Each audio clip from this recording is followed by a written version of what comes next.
Do you want to kill your emotional pain patterns, the pain bodies, the root thought patterns, the core beliefs, the scars, the traumas that you carry? Do you want to kill them?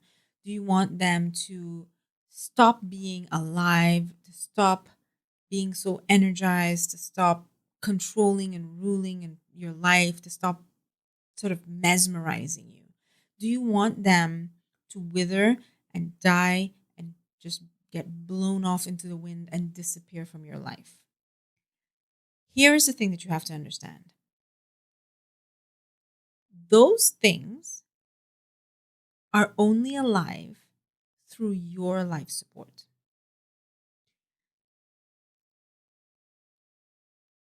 Stored trauma, stored pain, core beliefs, patterns, root thought patterns, and emotional wounds are dead. They are not a thing. They're not connected to the life force, to source, and they are not persistent. They are like a cardboard cutout of something. They're, they don't, they're not beings. They're not full beings. They are patterns. They need energy to keep them persisting, to keep them existing, and they like a certain type of energy so that they can move in a certain type of way.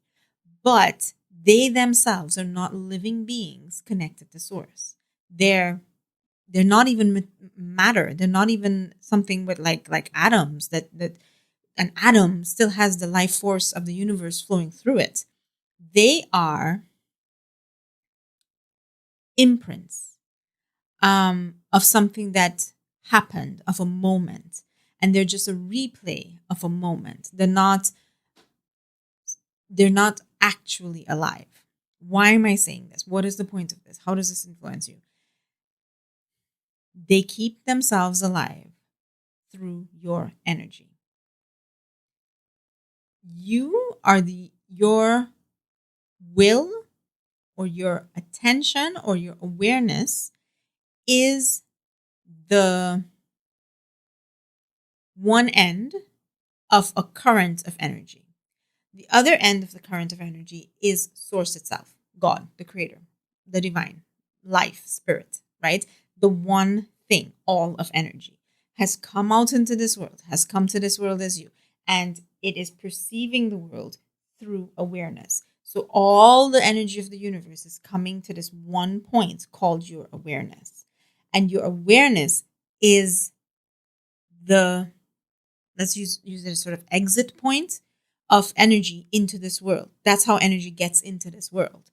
And your awareness is here to energize the things that are more concepts or memories or just scars of something that are not fully alive. You can take an idea and you can put your awareness on it, and the creative force of the universe will go into that idea, and you will come up with inspiration. You'll come up with passion. You'll come up with desire. You'll come up with motivation, and you'll attract collaborative components, and you will build this vague idea into a very clear idea, into an action plan, into an actuality, into a successful project. That's how your energy, through your awareness, builds something that is not alive, and you give it life, right? Your awareness can go into a relationship. Your awareness can go into your body. You can say, every cell of my body, I'm aware of you, and I'm sending energy. I am giving you, I'm allowing energy to flow through you, to you, right? You can do this with anything. But here's the thing: you can also do it with pain. You can do it with memories. You can do it with trauma. You can do it with a memory of the past. You can do it with a fear of the future, a worry, an anxiety. Anxiety is not alive. Anxiety is kept alive by your awareness. Fear is not a thing that you can touch. It is not alive, and it is not an active living energy. People describe it as an energy, but it's more a more accurate thing would be to describe it as a vibe, or yeah, it's not a living energy. It is more like a vibe, and it cannot be sustained on its own without your awareness. So this is actually what trauma is. Trauma is an event that happened to you. That's not the trauma. The event happened to you, and your awareness got stuck in that event. That's the trauma. That's the trauma. So is it 100% of your awareness stuck there? Not always. Sometimes. Sometimes the event can be so god awful that you're literally reliving the moment. But a little piece of your awareness. A little piece of your awareness is stuck on how unfair your mother treated your siblings, and she wasn't equally nice to you and your siblings. And a little piece of your awareness is stuck on that teacher who was abusive to you. And a little piece of your awareness is stuck on that friend who betrayed you. And a little piece of awareness is stuck on the first time you got your heart broken. And a little piece, a little piece, a little piece. You can say awareness, you can say consciousness, you can say soul. The distinction between these terms is not super relevant right now. Let's just say that they're all the same thing. They're more or less referring to the same thing. So you can say little pieces of your soul have gotten stuck in little moments. This is why some people there are some types of healing approaches where people call it soul retrieval, where you're literally going and picking them back up. You're picking them back up off of those moments. Those moments, I remember the first time I learned this concept, the elder who taught it to me, he described a traumatic incident that occurred on the side of the highway one day. And he said for the next 30 years, a little piece of my soul was just sitting on the side of the highway there in that moment. So I get that visual, right? So your awareness, an event happens and the event disturbs you and the event makes you feel vulnerable. It makes you forget for a moment your godlike nature. So your godlike nature, you are connected to everything. You are well, you're whole, you're loved, you're taken care of, you're at peace, you're content. Everything is good. There is no conflict. You're undamageable, you're eternal, you're not vulnerable, you cannot be harmed, you cannot die. But something happens and it makes you feel for a moment that truth is not true. So you feel you have a near miss in an accident and you go, oh my God, I could have died. And then you become fixated with, I am vulnerable, I am finite, I could die, it could happen any moment. And your awareness gets stuck you're traumatized by the idea that you are not your divine properties and you're stuck in that moment. I could go on and on about this. If you want to know more, if this is the first time you're hearing this, go check out my channel. There's a million videos about it. Check out the playlist called Understanding Pain Bodies or Spiritual Awakening as a Cure for Trauma. That's another playlist. But basically, this is the general thing that is happening. And people are coming, they come to me, I work with people, or you see, whatever, you go to different therapists or whatever, and you're saying, fix the fear. Get rid of the fear. Or people are in the world actively saying, I will not be well until this situation is fixed. I must, through my activism and my effort, fix the situation in order for me to be well. Or people are, whatever, there's a bunch of different methods that we're saying. Or you're saying, fix the fact that I have fear. That's another one. I have fear or I have anxiety. I own it. It belongs to me. It's mine. It's not. The problem is that these things that are floating around like dead bodies, you grab onto them and you put your awareness on them. And your awareness is the point through which all of divine energy enters this world. And you are putting your divine energy onto it. And you're keeping it alive. You're keeping it on life support. And the life support is your life force. If your life force is lifted off of it, it dies. If somebody is constantly coming up to you, we call them energy vampires, and sucking on your energy, somebody's constantly triggering you, constantly getting you upset, a situation is getting you upset. You find that pattern is repeated in your life over and over and over. You're always breaking up, ending your relationships for the exact same reason. If you think about it, it's the exact same reason. You're leaving your jobs for the exact same reason. Your friendships are you're ending in the same conflict. Your ideas or projects are ending in the same sort of betrayal. And you're saying, why is the world full of this thing? It isn't. There's a pattern. Think of it as a string of thoughts strung together, and you say, this is a pattern. And the pattern is being given life by your energy, by your awareness. The repeating of pain in your life, that's how it works.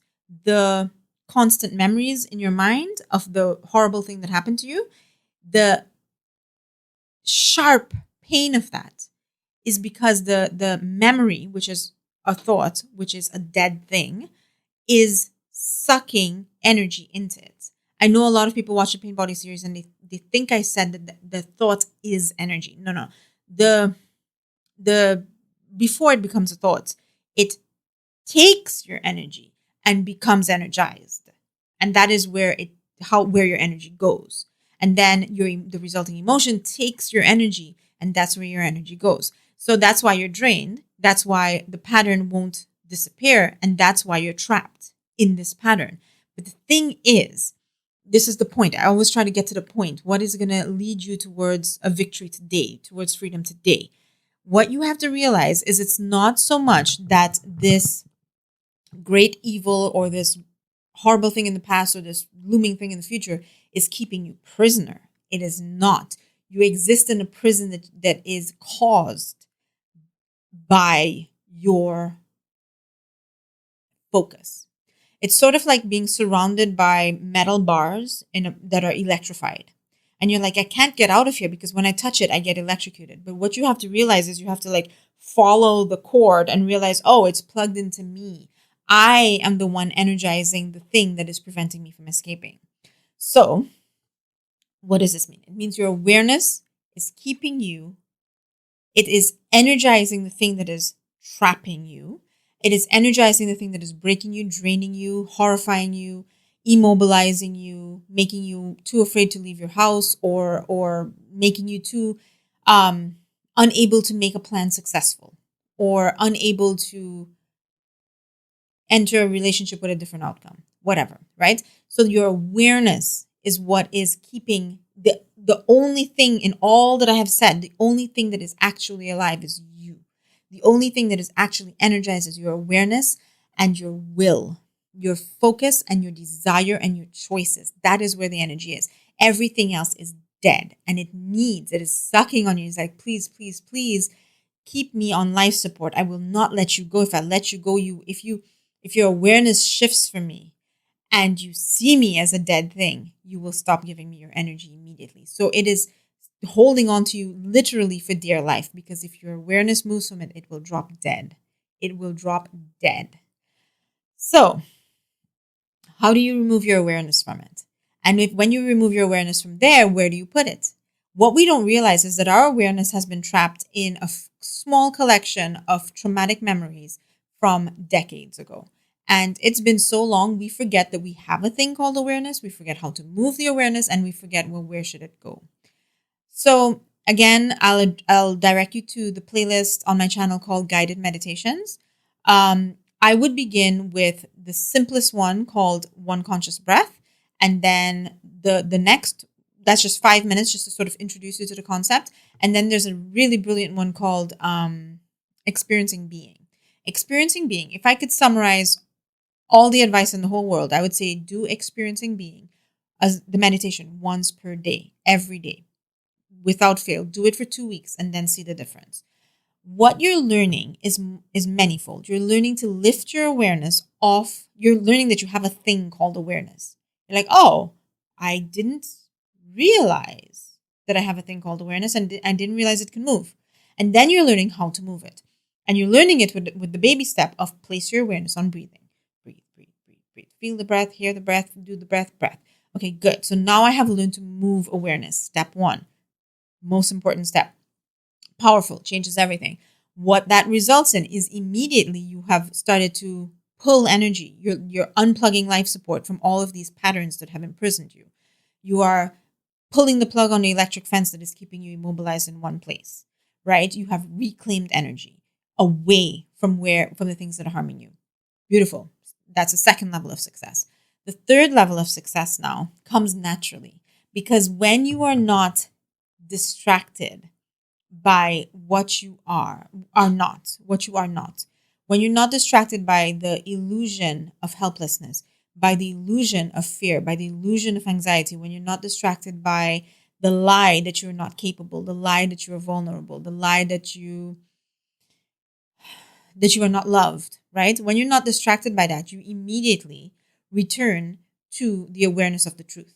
Nothing needs to be done to know your nature.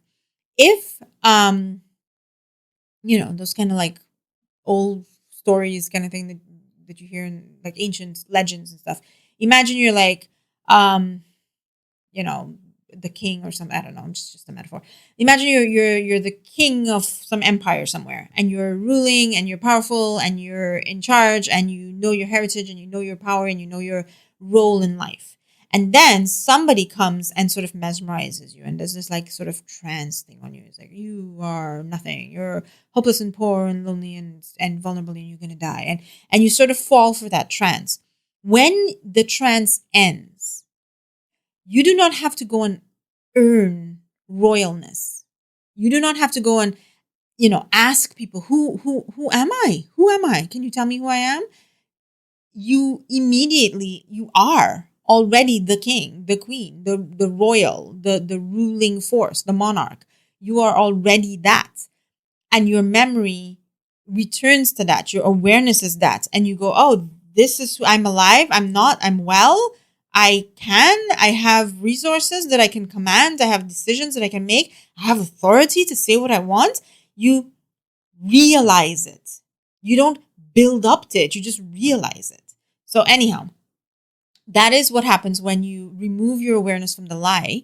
Your awareness falls on the truth. Now, it's not because, after decades, we've become very uncomfortable with just being. I call this state being, just the art of being. And we've become uncomfortable with being. So like, no, I'm going to try it for like a second, and then I'll try it for a minute.